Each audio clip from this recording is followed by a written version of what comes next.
ভারত বাংলাদেশ ও অসম মেঘালয় সীমান্তে ৩৮ নম্বর এলাকায়, যা এখন ছোট ভুবন নামেই পরিচিত, এখানে অত্যন্ত মর্যাদার সঙ্গে পালিত হচ্ছে মহাশিবরাত্রি।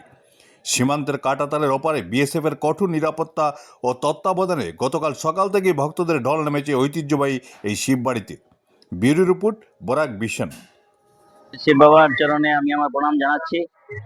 এই পুণ্য দিনে আজ আমরা এখানে উপস্থিত হয়েছি সপরিবারে। ভুবনের পর এটাকে ছোট ভুবন বলা হয়।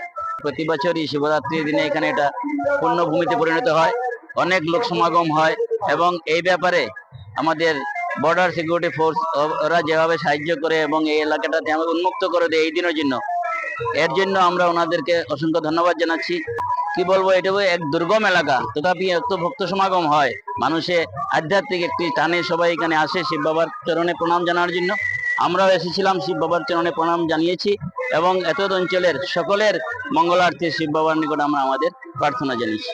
এবারে যখন 10,000-এর উপরে হবে, আমরা সকাল 6টা থেকে দেখছি অগণিত ভক্তবৃন্দ মহাশিবরাত্রিতে বাবার আশীর্বাদ নেওয়ার জন্য 38 বিএসএফ যেটা রয়েছে শিব মন্দির, সেখানে এসছেন এবং ভিড় করছেন।